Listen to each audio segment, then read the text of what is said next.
Welcome, everybody. On behalf of the North American SCI Consortium, I want to welcome you to our regular SCI Connections quarterly online communication that we have in speaking to you, the community.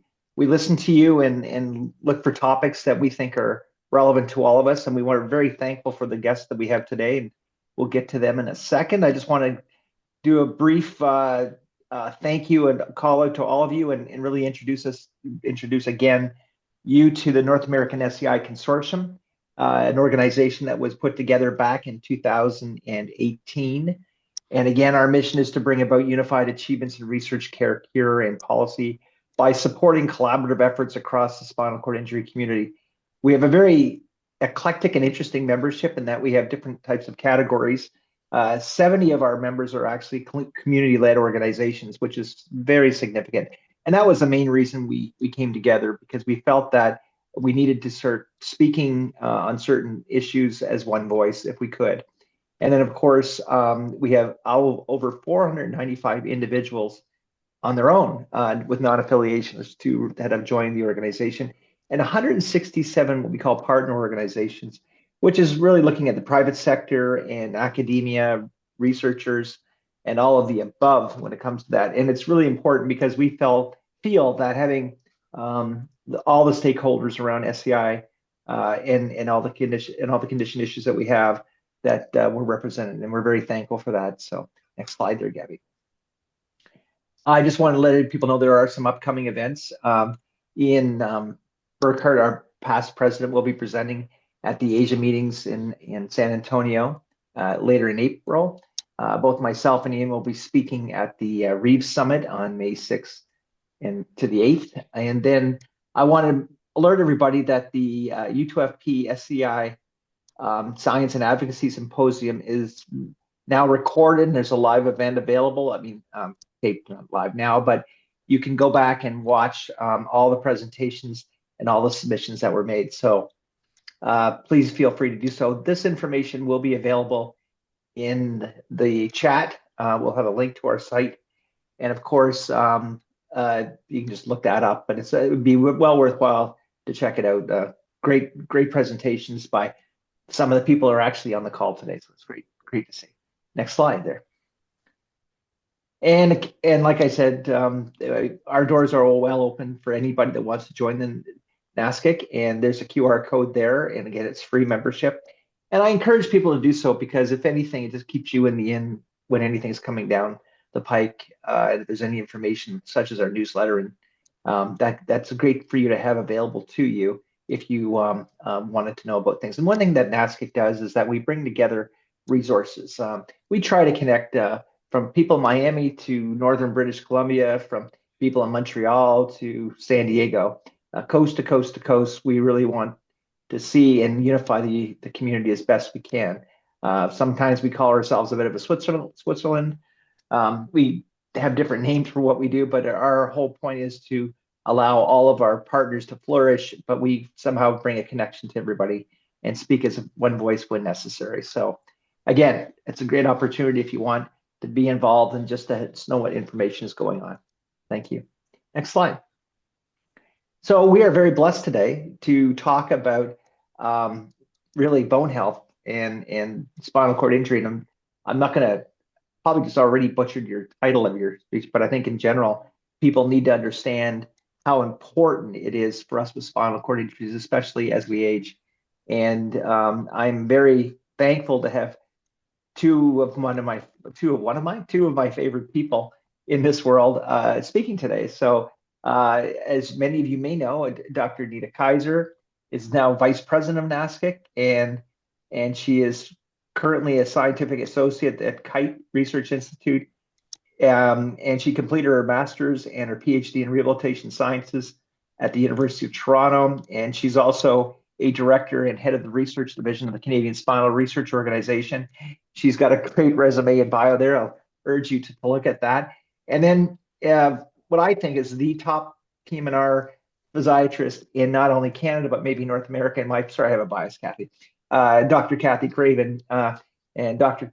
Craven holds the University of Toronto Cope Family Chair and is the SCI Rehabilitation Health Systems Innovations. She is medical director of the Spinal Cord Rehabilitation Program and executive lead to the Piper portfolio at UHN. That's the University Health Network in Toronto, and senior scientist and neural engineering and therapeutics team and co-lead of the KITE Research Institute. Again, I welcome you, Anita, and you, Cathy. I thank you for stepping in today and bringing your knowledge and putting this presentation together for all of us. I would ask the audience that if you have any questions, please save them till the end of the presentation, but throughout the presentation, you can put them in the chat room, and we urge you to feel free to, we can open the mic but put your hand up at the end, and we'll try to field all the calls and questions. And I'm sure Anita and Cathy will do so as potentially as the topics come by and we go through the presentation. So enough of me. Anita, I swing it over, or Cathy, to you, whoever's taking the charge.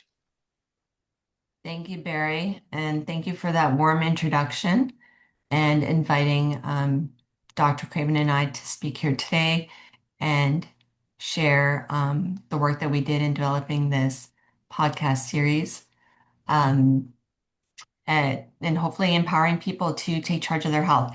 Can everyone see my screen? Yes, we just need Oh, presenter sorry, yes, view. it's not in presenter, of course. I knew I was missing something. Okay, there we go. So let's get started. So Barry's already done the introduction, so I don't think I really need to go into too much detail, but here's our disclosures that he more or less covered in our introductions. And we have 4 key objectives for the talk today. So by the end of the talk, you should be able to define the process for people with lived experience of SCI and their family caregivers to engage with the bone health clinical practice guideline content.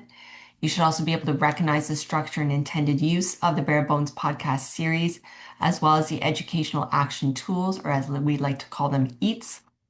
We're going to be going through a case-based scenario regarding the use of non-drug therapy for the treatment of low bone mass, osteoporosis, and moderate to high fracture risk, as well as reviewing the findings from one other podcast episode and handout.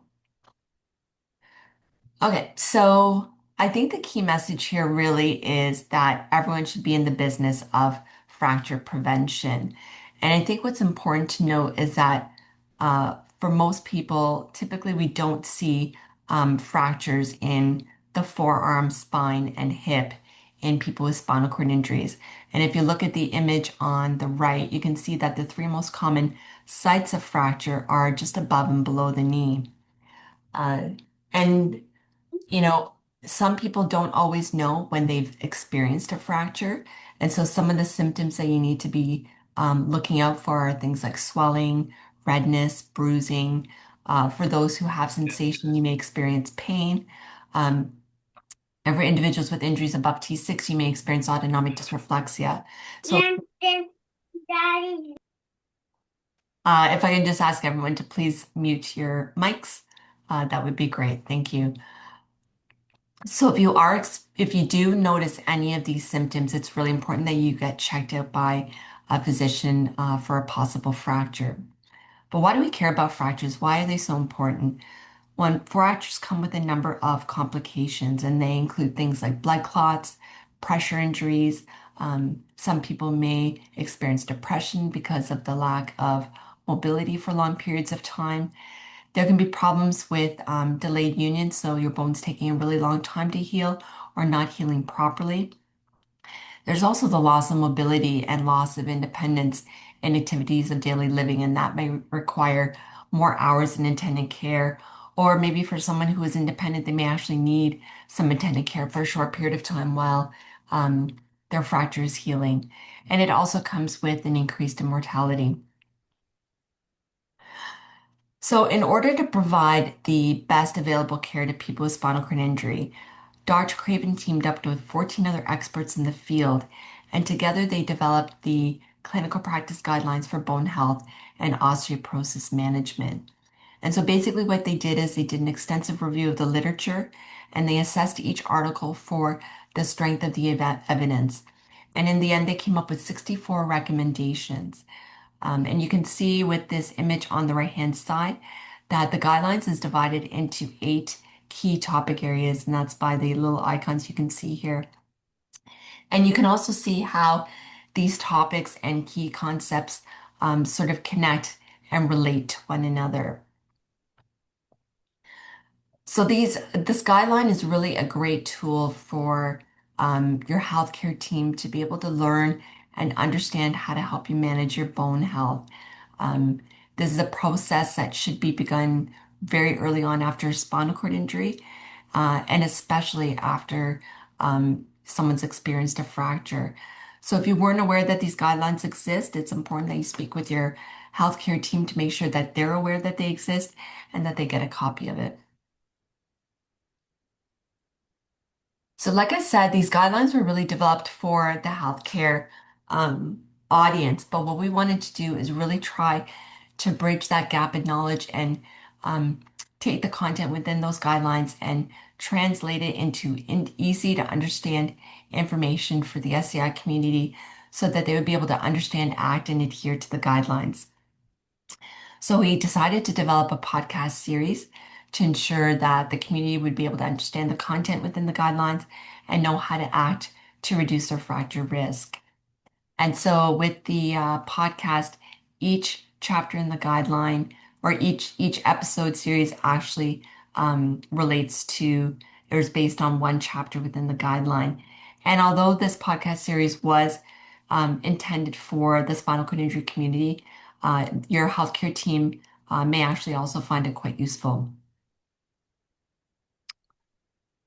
Okay, so the Bare Bones podcast series, it contains 9 episodes, and then there's the 10 related corresponding handouts or eats. One of the episodes has two.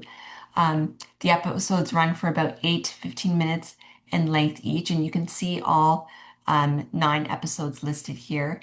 The title that's in blue is the title of the podcast episode, and the title below it in black is the corresponding title in the chapter title for the guidelines. We do recommend listening to the podcast series in order, but you could choose if you want to skip around and listen to specific episodes or go back and re-listen to an episode that was particularly relevant to you. So I just want to go through now, just quickly highlight the development process because I think it really speaks to the mission and vision of NASCIC, which is to make sure that the SCI community is engaged in research from the beginning and throughout the whole research process. And that's really what we tried to do here. So there's 3 members on our research team that are all individuals with lived experience of spinal cord injury. And so we were involved right from the beginning with identifying the titles for each of the episodes, as well as a tagline, which was basically a fun fact that we had at the beginning of each episode to draw people in. And then the 3 individuals with spinal cord injury, we actually went through each chapter in the guidelines and we created questions based on the content and information that we thought was really important for the community to know. We then went and invited guest speakers who are all authors on the guidelines. And we did an orientation session with them where we reviewed the questions that we posed and also reviewed the responses to make sure it was framed in a way that would be easy to understand for the community. We then recorded each of the episodes, and so each episode had 2 individuals with spinal cord injury who acted as hosts, and then we invited either 1 or 2 of those authors as our guests. Following recording, the episodes all went through sound editing and mixing, and then the episode content were all used to create our EATs, which were those educational handout tools, which basically summarize the episodes and providing key concepts, recommendations, the actions, and take-home messages for you to take. We then went through this iterative process of review where our whole research team reviewed each episode as well as the handouts for clarity and flow. And then we invited a number of individuals from the community to listen to the episodes and review the handouts and provide feedback through focus group and individual interviews. And we used that feedback to revise both the episodes and the handouts. And then when it was ready for dissemination, we had them all uploaded and posted to our website, which you can find at scifragments.ca. Okay, so now I want to walk through a case study with you so you can see how you can use the podcast and the handouts to take charge of your health. So I'd like to introduce you to Jordan. Jordan is a 36-year-old male with a T8 AGA paraplegia secondary to a motor vehicle accident in the last 3 weeks. Prior to his injury, he enjoyed playing pickup basketball once a week and rode his bike 2 times per week. Jordan would like to discuss non-drug therapies for treatment of sublegional osteoporosis. So I want you to think here about what you would advise for Jordan. And you can find that information on episode 6, Get Moving and Loading. Again, the website is here and the QR code is here. But I'm going to play a short segment of that episode for you and see if that can help you to formulate your answer. Before I do that, I just want to cover a few things. So when you actually log onto the website and you click on the episode you want, you're going to get a screen that looks like this. And it gives you a couple of options of how to listen to the podcast, either by video on YouTube or audio. You can also access that educational handout here. There's also a guide to how to read and review that handout, as well as opportunities to give feedback on both. And when you actually click on the handout looks very, there's like an example of what one of the handouts looks like. And like I said, it's basically just sort of like a summary of what you would have heard on the podcast. So up at the top, you'll see the title of the episode as well as the episode number. There's also a key concept and a fun fact listed above. And then this middle section is really sort of the meat and potatoes where it provides all that information that you can review and discuss with your healthcare team. Below that is some action items for you to think about and do after reading, as well as a final take-home message. And then at the bottom is just sources of funding. Okay, so I'm going to play the episode for you now. And again, just think about what you would advise for Jordan.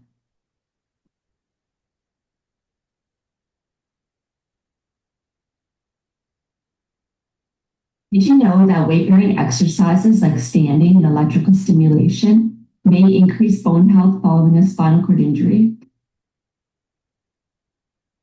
Hi, my name is Anita Kaiser, and this is episode 6 of the Bare Bones podcast, Get Moving and Loading, where we'll talk about therapies to improve bone health. Joining me is my colleague, Wendy Murphy, who has over 30 years of experience living with a spinal cord injury, and our guest, Dr. Therese Johnson, a professor in the Department of Physical Therapy at Arcadia University in Pennsylvania, and Dr. Christine Cowley, an associate professor and director of the Spinal Cord Research Center at the University of Manitoba. Welcome to the show, Dr. Johnson and Dr. Cowley. Thanks for having me. Thanks for having me also. I'll begin with you, Dr. Cowley. For people living with spinal cord injury, especially those of us who already have low bone density, are there exercises or activities that we can do to prevent or treat low bone mass and osteoporosis? The short answer is yes. Although there are limits to what we can expect to gain from these exercises, which are dependent upon how long you are in your journey sustaining a spinal cord injury, activities like passive standing or electrical stimulation-based therapies can assist in terms of slowing down rate of bone mineral density loss. Depending on the time point post-injury, even people who have sustained significant bone mineral density loss can use therapies such as electrical stimulation-based therapy to improve their bone mineral density status. For the many listening, in general terms, can you explain how these therapies work, doctor? Yes, in a nutshell, the regulation of bone density is very much like every other system in our bodies. If we don't use it, we lose it. And people who exercise more have stronger hearts, larger muscles, and typically stronger bones. The difference between bones and other organs and tissues in the body is that bone is very, very slow to improve its density once we become adults. So we don't see changes as quickly as we do than when we're doing other forms of exercise. Say, for example, strength training, where we can easily see increases in muscle mass over the course of a few weeks or months. So basically for bone, there's 3 types of forces. Those that are caused simply by gravity acting on the long bones of the legs when we stand upright, which are called compressive forces or compressive loading. And then there are those that are generated by muscle contractions acting through tendons on bone. And these could cause torsion or twisting forces, as well as bending forces. And additionally, the action of two muscles that are antagonists to each other, say, for example, your quadricep extensors and your hamstrings, which both act on the knee, when stimulated together, can form a compressive load on bone as well. So if the bone receives signals of these types of physical loading, it responds by changing the balance between bone resorption and bone formation, such that bone formation is favored over bone resorption or bone loss, and therefore it tends to increase bone mineral density. Loading can also slow down the rate of bone resorption, such that you may not improve or increase your bone mineral density, but you might slow down the rate at which your bone mineral density loss occurs. Thank you, Dr. Kelly, for explaining how that works. So, Dr. Johnson, maybe you can tell us who would be eligible to participate in these activities. Most people with a spinal cord injury can participate. The SCI can be acute or chronic, or it can be complete or incomplete. So people with ASIA or AIS A, B, C, or D classifications can participate. If neuromuscular electrical stimulation, otherwise known as NMES, or functional electrical stimulation, otherwise known as FES, is desired, the person must be able to tolerate the sensation of the stimulation. If a lower motor neuron injury is present, the muscles likely will not respond to electrical stimulation. This situation most commonly occurs with injuries at the lowest part of the spinal cord. The response of the muscles can be tested to determine if the use of electrical stimulation is possible. Also, anyone with a non-union fracture or significant malalignment of the bones of the leg should not participate in standing or electrically stimulated activities. A non-union fracture is one that doesn't fully heal to realign the bone. These types of malalignments alter the way someone stands. An active standing frame, which will then provide a compressive force on. And I'll just stop it there just so you can get an idea. And I'll pass it over to Dr. Craven, who will cover some of the key concepts. Thanks, Anita. And thanks, Barry, for the warm welcome. And I think Barry's voice is always in my head about, when we produce research, what is it going to do to change my life, or what am I going to do differently because of this research? So Barry in part owns the impetus for this creation of the podcast, because we wanted to convert the CPG into something that people could use. So what did people think, having listened to the video? What would you recommend for a person with spinal cord injury in terms of exercise? Anybody feeling brave?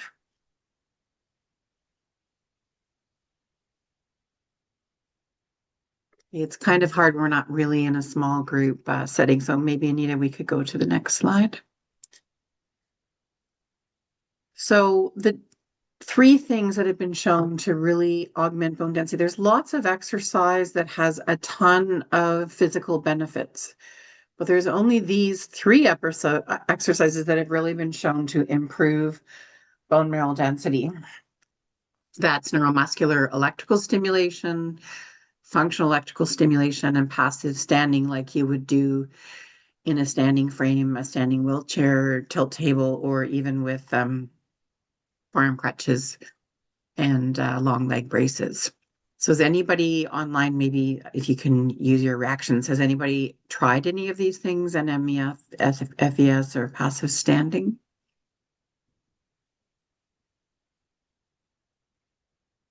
And really see, getting a few reactions, I've got a couple of yeses in the chat, I see.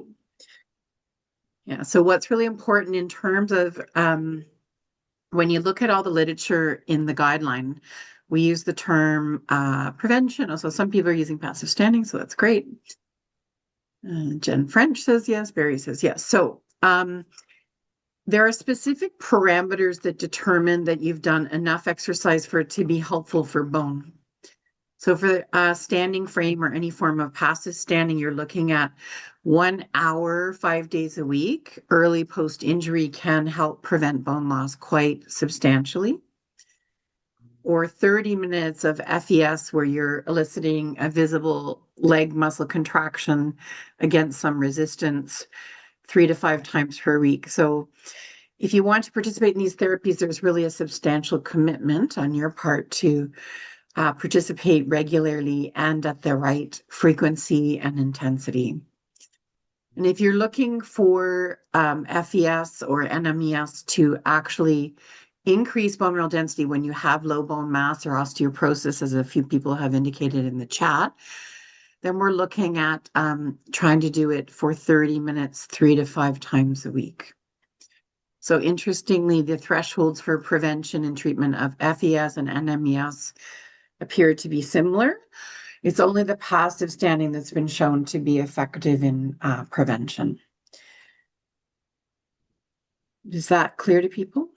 So there's opportunity, if you're newly post-injury, to look at passive standing as a way of preventing bone loss. And if you already have established bone loss because you're more than 2 years post-injury, then you could look at FES or NMES to help increase your bone mass and prevent fracture down the road. Let's go to the next slide, Anita. Throughout all of our literature in the CPG and throughout the podcast, you'll hear us talk about prevention. So that's typically an intervention prior to the development of low bone mineral density, osteoporosis, and increased fracture risk. So typically early after injury, we'd be talking about prevention. Treatment is defined as intervention in the context of established low bone mineral density and increased fracture risk. There are some people who might have their spinal cord injury first onset after the age of 60. These are the people who may have had pre-morbid low bone mass or osteoporosis. But in general, once you have low bone density, this is when we would offer you treatment intervention. So prevention is early post-injury when your bone density is really relatively normal, and treatment when it's low and we want to try to help. Does standing early after injury prevent bone loss forever? We don't actually know. In patients who are AIS A and B, who have motor complete injuries, it can prevent bone loss from occurring. It can prevent anecdotally out to 5 years, and in the research out to 2. In those patients who are AIS C and D, who return to standing early and doing walking interventions, it can really make a big difference. And those people, really see marked changes in their bone mass.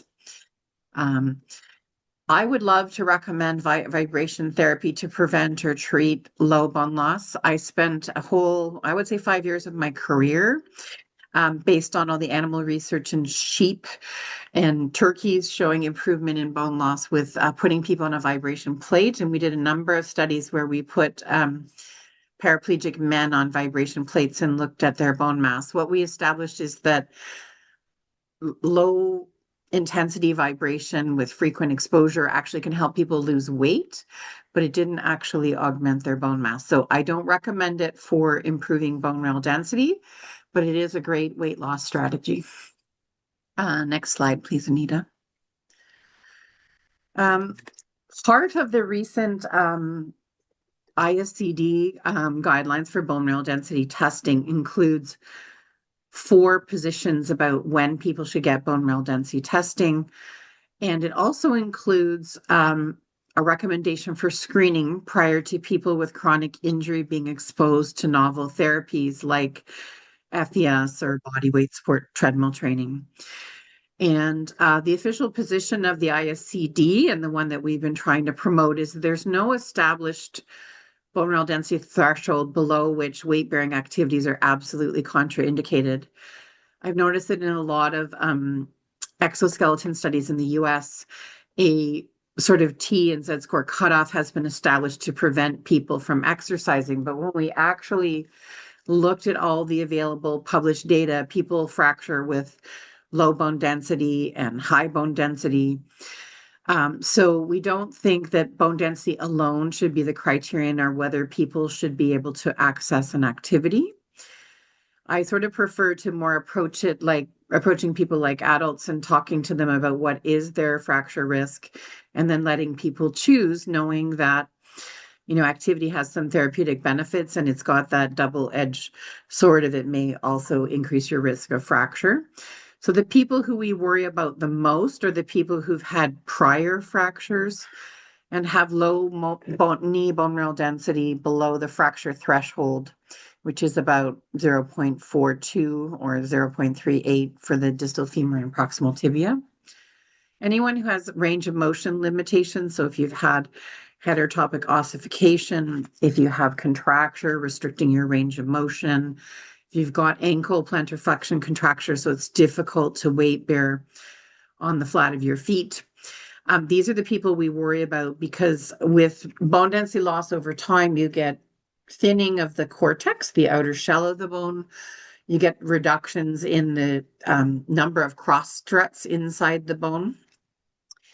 And when your cortical shell becomes thin, the bone is very susceptible to torsional stress. And in that scenario, we want to make sure that you're anatomically loading the bone in a proper way. So it's important to have a therapist or a physiatrist look at you and make sure that your hip, knee, and ankle range of motion are appropriate to support exercise before we prescribe exercise to prevent bone loss or to treat low bone mineral density. Next slide. This is a table of fracture risk factors. And remember the last slide, we talked about the big two. Those are the two red ones at the top. So having low hip or knee region BMD or prior fracture, your risk of future fracture is very high. When you look at all of the other risk factors that are shown in the black text on the screen, which one do you think is the next most important for predicting fracture risk? Anybody?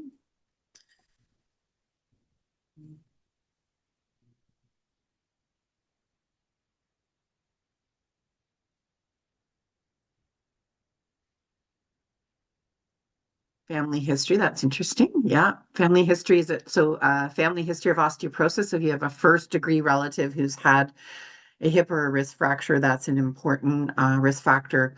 But actually, the most potent risk factor in all of these is the routine use of opioids for pain. So ongoing use of opioids can increase your fracture risk quite substantially. And this will be followed by family history and motor complete injury. So great guesses from people in the audience. We would really like physicians to ask you about your fracture risk factors routinely, and especially if you report a decline in your functional abilities as you're aging. Let's say you injured your shoulder, you had a rotator cuff injury, now your transfers aren't as good and you're worried about your fall risk. Or if you did have a fall and hurt yourself. So there's lots of people have what I call near miss falls, where you almost fall or you fall, but you don't get an injury. Non-injurious falls.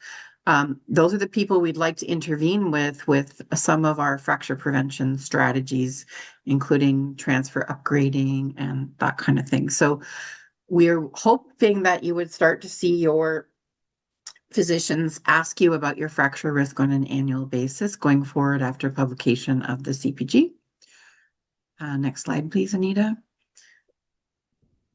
So if we look at Jordan and his goals and interests and his bone mineral density, so we look at his fracture risk factors. So what does he have that's modifiable? So big one would be the opioid and benzodiazepine use. He's not a smoker, not a drinker, so we don't need to worry about that. And he has a number of non-modifiable risk factors. His traumatic spinal cord injury, which is AISA, he's motor complete, and his injury duration that we can't really change. So in each person, there are some risk factors you just come with and others that you can change. And it's the ones that you're able to change that I really encourage you to focus in on with your care team. Next slide. So for Jordan, the recommendations from the CPG would be to consider passive standing 1 hour, 5 times a week for at least 2 years. So not forever, but for at least 2 years can prevent that early decline in bone mineral density at the hip and knee region. And if you're signing up to do FES or NMES, you want to do it for at least a duration of 1 year early post-injury. to try to turn off that bone loss. So in the first months after spinal cord injury, most people will have a 30 to 50% drop in their hip and knee region bone mineral density. This is dramatic. I mean, everybody gets excited about postmenopausal women who lose 3% per year. Patients with spinal cord injury early after injury lose 3 to 5% per month. So it's really important that early post-injury, we try to turn off that bone loss before it occurs. Next slide, Anita.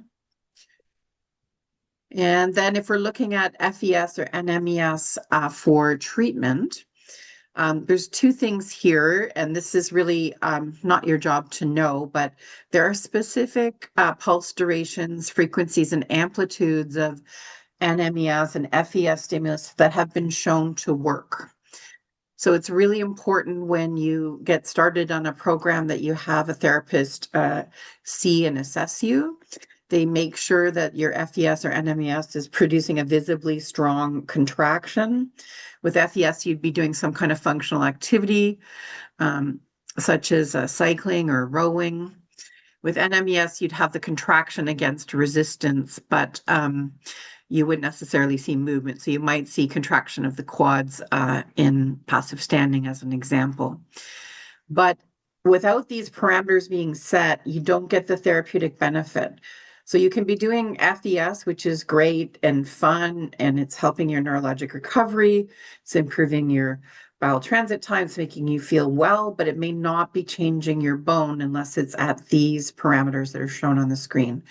And so it's sometimes hard for people to understand that you might exercise with one set of parameters for your longitudinal health and a different set for your bone. I don't know if that's clear, but I'm trying to explain that the specificity is really important. And we have in our handouts those parameters for therapists, so you could just print it off the website and take it to interact with your physiotherapist or your physiatrist if you wanted to talk about what's available to you. Next slide. Yeah, so this will be me. Okay, so we just want to go over some of the very key concepts for episode 5, which is basically about the benefits of vitamin D and calcium. So for vitamin D, your body needs vitamin D in order to absorb calcium. The problem is that many of us are deficient in vitamin D. And vitamin D, there's not many foods that contain vitamin D, so we often require supplementation to reach those daily requirements. Your body can make vitamin D from direct sunlight on the skin.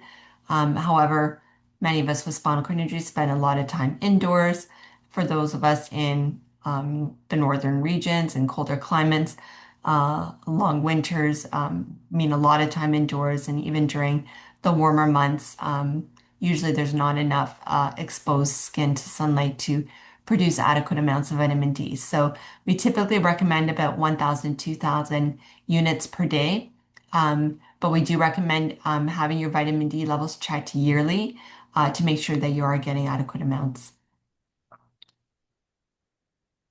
And then in terms of calcium, you can look on the chart here. It provides the recommended daily calcium intake based on sex and age. There's a lot of foods that contain calcium, so getting dietary calcium is not hard. And there's actually a great website here that you can go on to that lists a number of the foods that contain calcium, as well as a neat calculator, so you can actually calculate how much calcium you're actually getting through your food each day. And if you're not getting enough to reach the recommended dose, you can supplement your calcium intake. However, they do recommend trying to get majority through your diet. There is a risk in getting stones with calcium supplements, and for individuals who are at high risk of bladder and kidney stones, they recommend a reduced intake of 750 to 1,000 milligrams a day, and trying to get that predominantly through food.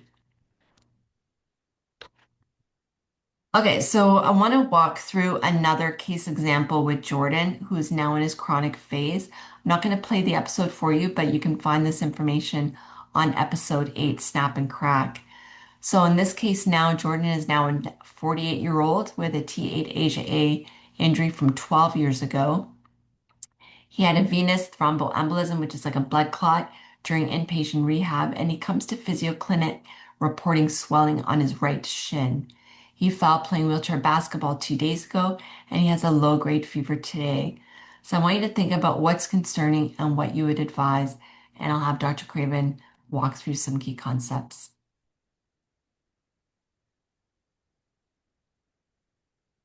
Thanks, Anita. If you remember nothing else from today, please, please, please, if you have a red swollen limb and you're not sure what it is, please go get an x-ray and get it checked. It's really, really important. Throughout this section, we're going to review 3 key concepts: when to choose conservative versus operative management for a fracture, how do we maintain your functional independence and return you back to your premorbid independence? So after the fracture, how do we get you back to your old self? And how do we prevent blood clots in people with spinal cord injury? So those are the concepts we're going to talk about. So if we can go to the next slide, Anita.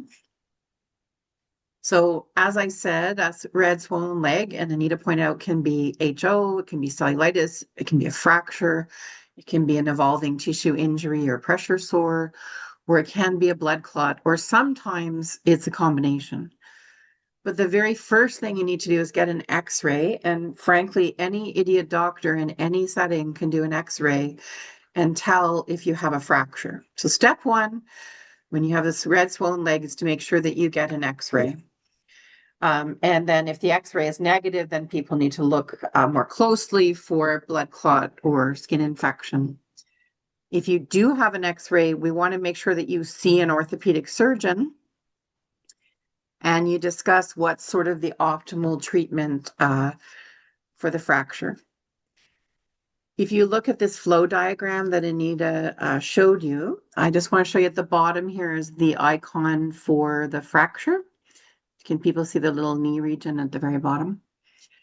What we're asking people is that once you've been diagnosed with a fracture, we want you and your care team to circle back up to the top and go through your medical history, lab investigations, bone density, and therapies again, because we want to make sure that you never have another fracture.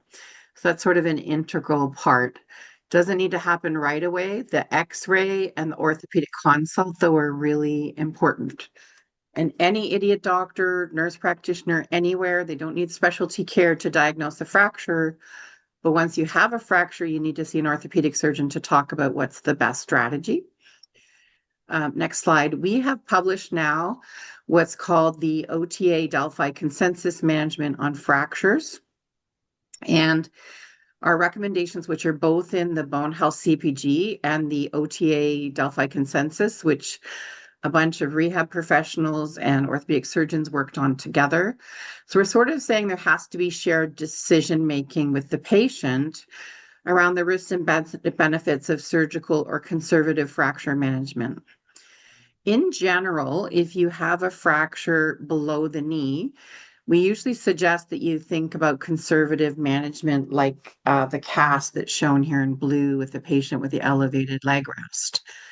But in fractures above the knee, we strongly recommend that you think about surgery, provided you don't have health conditions that would make the surgery really risky. With the above the knee fractures, you could, have surgery. You would get, hip replacement, or you can get a stem or plate and screws, and your recovery time is much less than if you're going to be immobilized in a cast, which can take, upwards of 3 months for the fracture to heal. So, but when I think about what do people need for their post-fracture care, do you have people at home that can help you? That's a really important consideration. Are you able to go into hospital and be supported in the VA system? Usually people with fracture can be admitted and supported. In Canada, fracture is really an outpatient problem, and we very rarely would admit people we would probably put additional attendant care supports into their home if they had a fracture. So in general, fractures above the knee should be operative, below the knee should be conservative.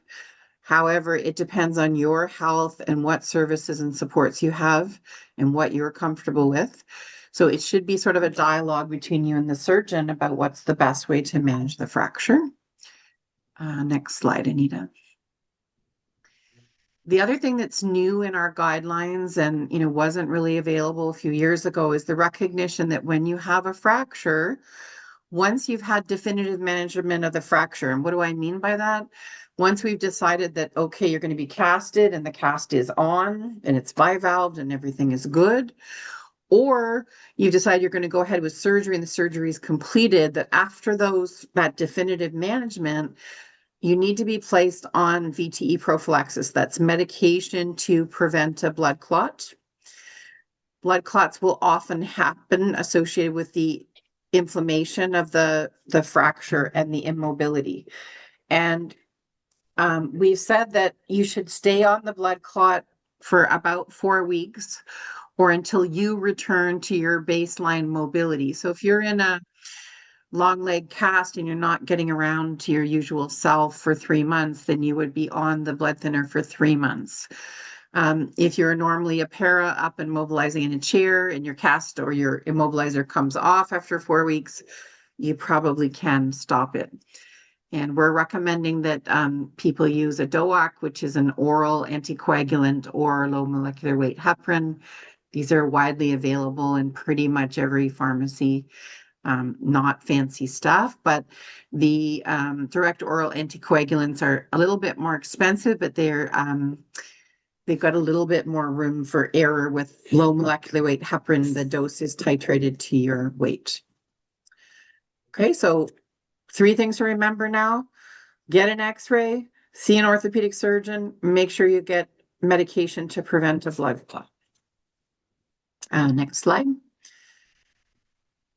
And remember, we talked about going back around for laboratory screening. I just wanted to put this up. So when patients come initially for a bone health consult or after you've had a fracture, we would ask that this blood work be done to look for common secondary causes of low bone mass that we can treat. So if your vitamin D is low, your thyroid is off, you have a new diagnosis of diabetes, your testosterone level is low, and we correct that, your bone will improve and you will be less likely to have a fracture in the future. And on the next slide, there's some extended testing that isn't for everyone, but it's just for a few people. And I just wanted to raise this up, that if somebody presents with a vertebral compression fracture and they don't know why they have it, we usually want to do a protein electrophoresis and to screen for a common bone cancer called myeloma. And some people have symptoms suggestive of Cushing's disease or celiac disease. You're not absorbing food. Normally, there are some extended testing that tells us if you're actually absorbing micronutrients. And in the guideline, we've written recommendations for your treating doctor about when should you see an endocrinologist, when should you see a kidney specialist, when do you need to see a hematologist. So it's not really for you to remember, but just to have awareness that if after a fracture, the doctor's asking you to do blood work, and you might say, why am I bothering to do this? It's actually really important. So that's just part of the process. Next slide. Okay, so I'm just going to go through the last ones really quickly so we try and save as much time as possible for questions. Just wanted to sort of highlight the benefits of this co-design process that we used. We did find that the podcasts are a really popular way to learn, but did we hear from the SCI community that they found it difficult to really identify trustworthy resources? And this is something that NASCIC is actually working on with their SCI Powered Network. If you don't know about it, you can check their website to learn more and get involved. But it was really important to us that we developed resources for the community that was based on evidence-based, trustworthy information. And we wanted to provide that in a way that was simple and easy for you to be able to use and understand and know what to do to improve your health. We also tried to find a good balance between the detail we provided and content, so not overwhelming you with a ton of information, but providing enough that you really knew how to act to take charge of your health. And also tried to be making sure that we're making it accessible and providing it in different formats. So having it available on YouTube or audio, and also the paper-based handout or online version of the tool. So basically, in summary, the podcasts and the handouts that we created, you should be able to use them so you can advocate for ongoing bone health assessments. Also use it to promote dialogue with your healthcare team regarding fracture prevention and empower you to take charge of your bone health and reduce your fracture risk. Again, it's available on our website at scifragments.ca. Please share it with your colleagues in the SCI community so that they can also empower themselves to take care of their bone health. And I just want to acknowledge the other members of our research team, and of course, the brainchild of all of this, Dr. Craven, who's always seeking ways to provide evidence-based content and material for the community to take charge of their health. I also want to acknowledge our guest speakers who are all authors on the guidelines. And that's our research team right there. And I also want to acknowledge our funders who supported the development of this project. And also sort of give you a sneak peek to a new release of another podcast we just created, which is on menopause and spinal cord injury. So you can also find it on the same website. So have a listen and go in and check it out. And we've got about 6 minutes for questions. And I can see that there's a number that were posted in the chat. I will stop sharing my screen and we can open the floor. I've been monitoring, Anita, the questions, and thank you, Dr. Craven. He's answered most of them. And I just noticed there's just one more recently from Shannon Rockwell asking, as an OT, I find it challenging to engage orthopedic surgeons in discussions around conservative versus surgical management of fractures. Do you have any suggestions on how to effectively initiate and navigate these conversations about the implications of secondary complications associated with this specific management? Yeah, I'm kind of ruthless in calling up the orthopedic surgeon and talking to them.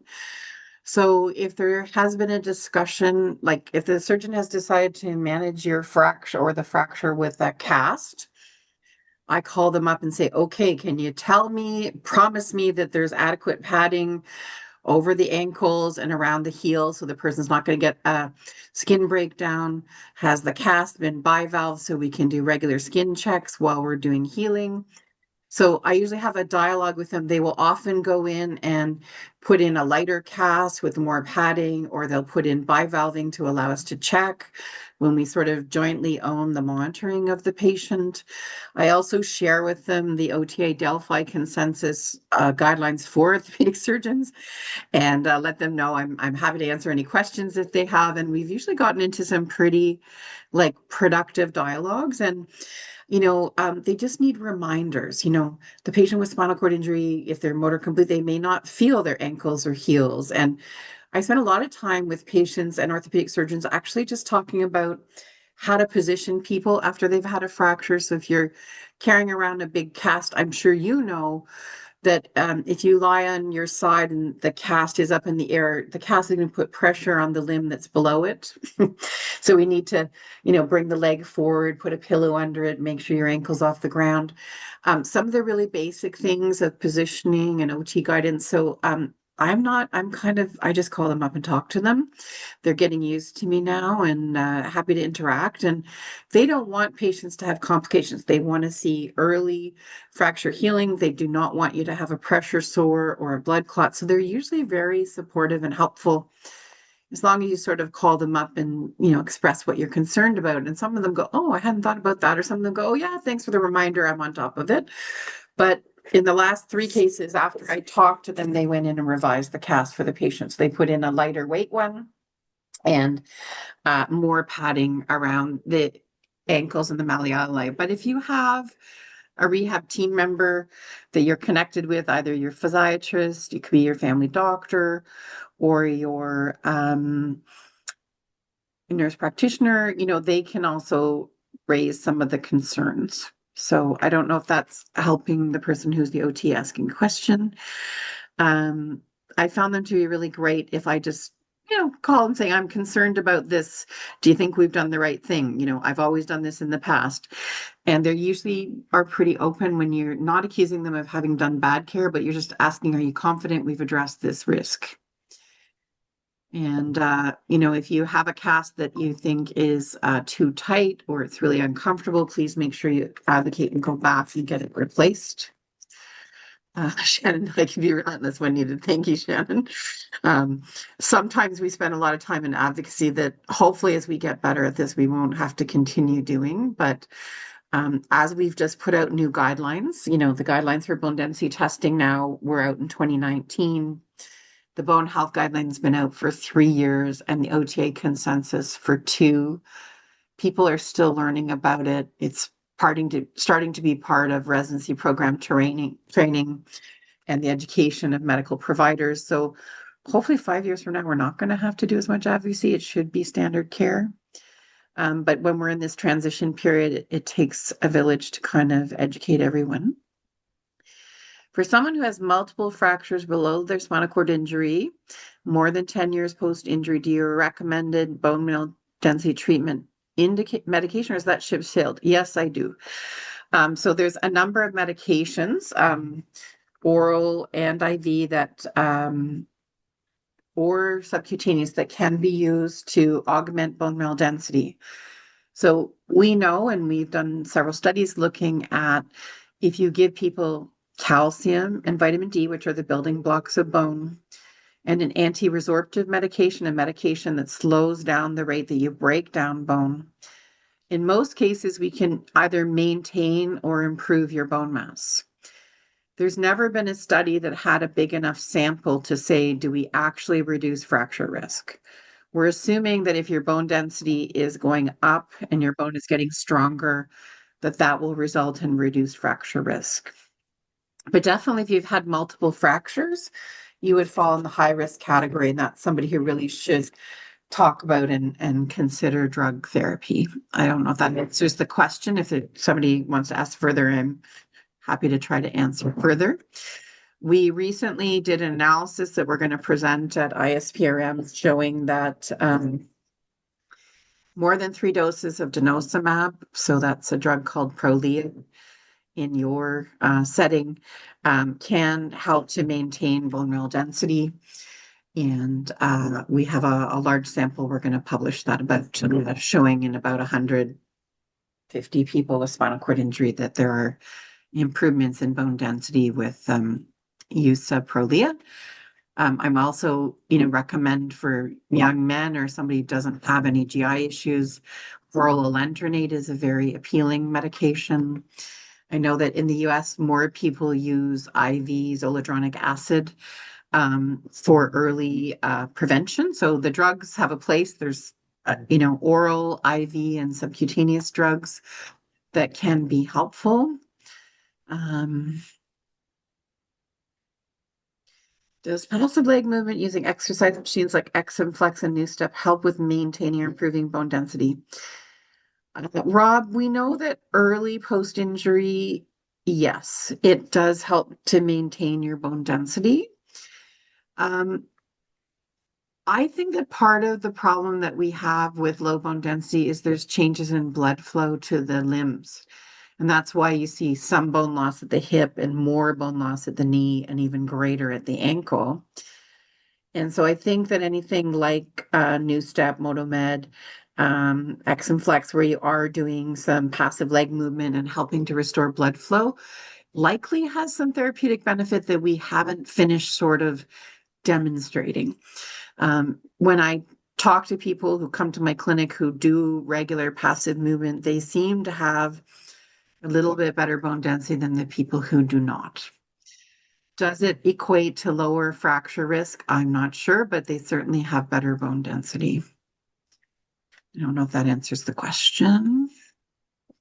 And Dr. Craven, I was wondering if you could, before we sign off, you had mentioned a couple of those therapeutic drugs. If you can just put them in the chat, not to say that people jump on Yeah, them, but Anita, do you want to flip a couple slides for us? Because there's a couple of slides about the meds at the back in case anybody asked. that'd be perfect. Yeah. And then, by the way, everybody, you'll all get a refined copy of this webinar sent Yeah, to keep you. going, Anita. Yeah. Sorry, Barry, to interrupt. I didn't No mean to. problem. No. Yeah. What happened to the slides? They disappeared. Can you share again, Anita? Yeah. Scroll down to the end there if you can. Yeah, I thought after that, I think so. These are the three papers that I recommend that regulated healthcare professionals read. I don't recommend for lay people to read. Yeah. But this is what I recommend for healthcare professionals to read. So this is the three papers we talked about: the position statement about bone density testing after spinal cord injury, the PVA CPG, and this is the OTA Delphi consensus about fracture management. So these three papers, for anyone who's a regulated healthcare professional, that's what they should be using. We've tried to summarize all this in lay language in the Bare Bones podcast for you, so you don't need to read this gobbledygook, just listen to the podcast and have a glance at the handouts. If you look at 34, Anita, I think is some drug stuff. Yeah. And we also have a Zoom user who has their hand up. Go ahead, Hi. Zoom user. Oh, thank you. It's Phil. I just have a couple of questions regarding celiacs and bone density. I'm Okay. celiac, and Yeah. I've been on Prolia for about 7 years now. Excellent. Before Yeah. that, I was on Aclasta for about 3 years, did nothing. But Prolia, I'm getting bone growth, and I'm happy with it. No side effects. But my concern is I'm also on opiates for pain. Yeah. One of these lucky people that have a lot of pain after my injury. And so is that a factor? I do, maybe I can add to that. I do wheelchair exercise 3 to 5 times a week. It's all upper body, but will that have any factor in bone growth and then my celiac disease? Okay, so with celiac, one of the Uh-huh. important things is to make sure that your doctor checks some of your micronutrients. So maybe every 2 years or so, measuring your zinc, your magnesium, Okay. your protein, some of these things, because when you have celiac and it's affecting your small bowel, you may not absorb micronutrients. Okay. That's number one. Number two, denosumab is lovely. And if you're partnering it with exercise, so any of the drugs that are anti-resorptive, so bisphosphonates, denosumab, romosumab, they're all drugs that turn off resorption. And they're asking you to stimulate bone formation by having 3 servings of calcium in your diet, making sure your vitamin D level is therapeutic, and doing some form of exercise that increases regional blood flow. We think that when we have improvements in regional blood flow, that you will see improvements in bone. We do know now that we didn't know 20 years ago that muscle and bone actually talk to each other. So when the muscle is happy with perfusion and exercise, we get less fat deposited inside the muscle. The muscle becomes a bit more efficient. Your aerobic capacity will improve a little bit, and the bone seems to be healthier. So, and there's, more and more studies looking at the muscle bone interaction. So, at this point, I would say, exercise won't hurt you. You just have to be careful you're not exposing yourself to a rotational stress of some. Right. Yeah. So that's, I don't know if it answers your questions. No, it does. Thank Hopefully you it so does. much. Yeah. So there's Thank a you. whole series of drugs that are anti-resorptives, and there's oral or IV bisphosphonates, or there's denosumab, which is also called Prolia, or Jubbonti is a biosimilar that is available. It's a little bit cheaper. And then we do have recombinant PTH, I think, Anita, which is on the next slide, which is the only really anabolic drug. And I would usually save recombinant PTH for those people who have had multiple fractures and not responded to anti-resorptive therapy. All of the drugs, they have some safety considerations with long-term use. So after you've been on a drug for 6 years, it's important to kind of review the risk-benefit ratio with your doctor. Oh, good. Thank you. And then you can decide whether to have a drug holiday or continue taking the drug. Bisphosphonates and denosumab are really contraindicated in pregnancy. So if there's any young women on the line, if you're planning to have children, you want to kind of postpone the therapy until after you've had your children. And the most common side effects of the bisphosphonates include stomach upset and gastroesophageal reflux, but they can cause fever and atrial fibrillation. So we need to be aware of that. And one thing that's common with denosumab is some people will get a little bit of eczema or a non-specific rash that usually we can manage, that some people just go, I don't know why I have this, and they don't really connect it to their osteoporosis drug. And then with long-term use, 10 years or more, you need to think about the risk of 1 in 100,000 of osteonecrosis of the jaw, which you can, counteract with, routine dental cleaning, letting your dentist know you're on the drug. And sometimes if you're having any dental procedures, like having teeth pulled or an abscess removed, or new dental implants, then we would postpone the drug therapy during the dental work. There is a very small risk of atypical femoral fracture for people on long-term bisphosphonates. So I've been doing a bone health clinic now for 28 years, and I have had one atypical femoral fracture in one patient. And atypical femoral fractures are more common in postmenopausal women and people who've had cancer or radiotherapy. Sorry, my dogs are wrestling in the background, and I don't know how to quiet. Cathy, I think the dog is saying it's almost time up. I hate to say that. Anyway, if you've been not done FES for a long time and you have shriveled your quads, then you can go meet with a physio and see if there's enough muscle there that will respond to a stimulus. And if it is responding, then you can start to build up. It is harder when you've had a lot of atrophy and your neuromuscular unit is smaller, but it is possible. So it's a good thing to maybe go in and see a physio and have them try to see what they can stimulate if you're thinking about getting back into things. We have one last question there. Thank you so much. Thank you, Cathy. Terry had just left, but he was asking, what does long-term use of baclofen have an effect on osteo? Just wondering if we don't know. There's a couple of papers that look at fracture risk when you take baclofen with diazepam, but we think it's the diazepam that's the problem, not the baclofen. So we don't really know. Laura Carbone has looked at this in using the VA database. It's not very clear. So as far as we know, baclofen is okay for bone. I do have one. Go ahead. Sorry. Somebody was going to say something. Just because there's somebody here. Did Emily send you a picture of the work? Please turn off your mic. Thanks. I had one last question, and then we'll have to probably call it a day.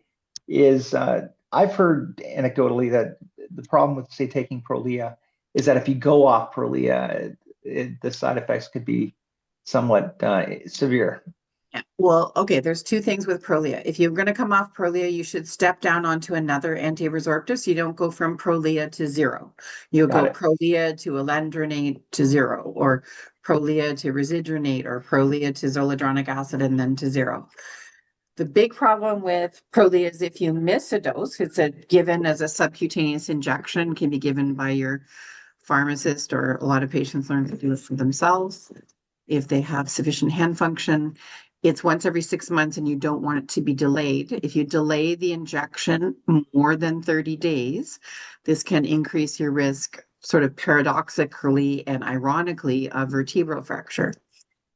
So if you're going to commit to taking something like Prolia, you just need to be very diligent about making sure you get the injections at regular 6-month intervals. So missed doses are a problem with Prolia. And if you want to stop, you need to step down onto another anti-resorptive and then to 0. You can't just stop it right out. If you take the oral or you do IV zoledronic acid, you can stop those. So that's one of the advantages of those, but they're less potent.